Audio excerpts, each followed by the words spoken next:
Okay, time for some man time. Good and evil. What does it look like? What do they look like? What is the difference? Do you know? Growing up, I was taught bias. Just like all the people who was around me were taught bias. We'd see evil from the people that we love the most, and we'd ignore it because those were the people we were taught and told to love the most. We were shown to love these people the most in spite of their evils. I've seen people who I cared about, people who I believed that I was on their team, do some really foul shit to people. And I kept loving them, despite what they've done to others. And as I grew older and I actually started to activate my own life and make my own decisions, I enacted those things that I learned from my childhood onto others. But not only that, other people who had also learned to enact and activate their lives did the same to me. And I would notice that no matter if I told their loved ones what they were doing, they still loved them. No matter if their loved ones saw them destroying me, or my loved ones saw me destroying them, they'd still love me. And then when my mind came to me, I realized our loved ones were helping us destroy one another. Show you what I mean. I saw my mother use the mindset that my father was supposed to help her take care of me. But I've never heard my mother say that she's supposed to help my father take care of me. In fact, my father had more going on in his life. He was more stable, had more money than my mother, could do more, did do more, wanted to do more for me than my mother even knew of. Yet my mother wanted to keep me from my father when she was upset or angry or couldn't get her way. Imagine that. My father could produce, could provide, could love me more than my mother. He even knew more than my mother, had more wisdom, had more stability, etc., etc. And my mother would prefer me to have less, to spite my father. And she taught me that she loved me. That's not love.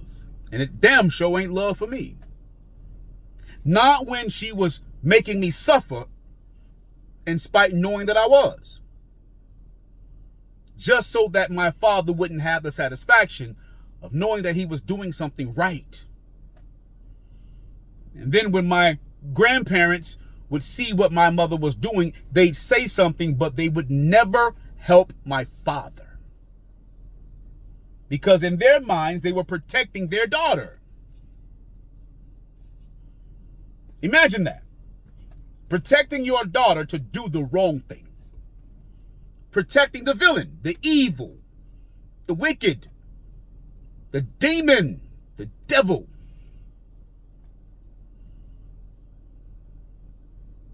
Make that make sense. Helping your child do wrong against the person who's doing right and somehow make that right. Yeah. This is what we're taught. Then I started to realize that not only did my mother do it, did my grandparents do it, but everybody around me did the same thing. Nobody stood on what was right, for what was right. It's the equivalent of people going to church. You can go to church and the church house could be filled with people who claim to be believers. They do all the choreography, all the postures, sing all the songs and dances, all the hymns, and recite all the verses, and not know anything about what they're reading. not even know the words that they're reading. And every intermission, talk about the people in the pews. They would have beefing competitions about who had the best hat, who had the best dress, who had the best shoes, who had the best suit. Somebody was smashing somebody's husband, somebody was smashing somebody's wife, somebody liked the same man, somebody liked the same woman. And then when they go home, they live none of what they recited, none of what they sang, none of what they choreographed, none of what they postured.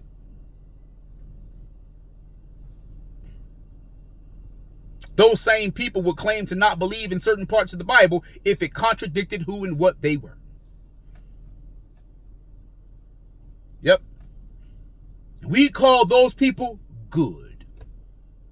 Good mothers, good fathers, good sons, good daughters.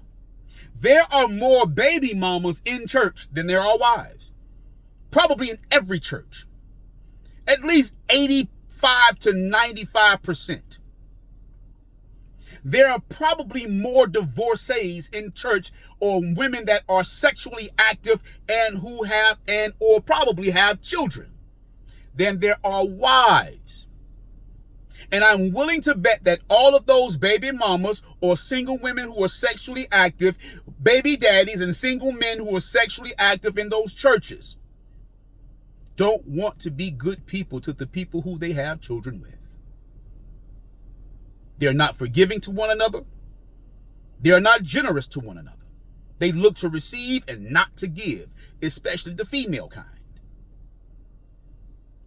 No generosity, but you're raising your children to have generosity for you. And only for you and the people that you love.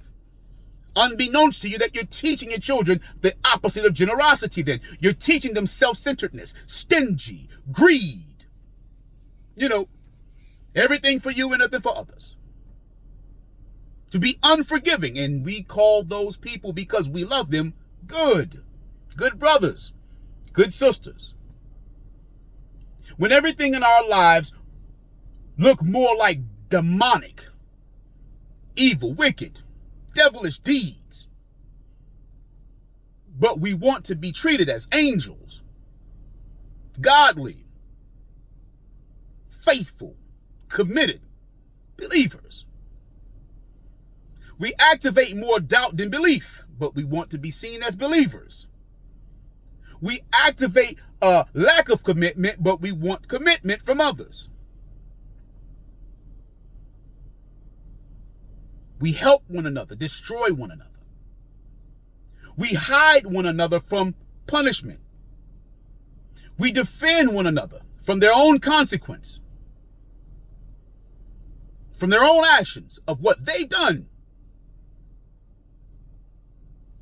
And yet we want our communities to look like utopia. But what do I know? I'm just a product of my environment. That's why I left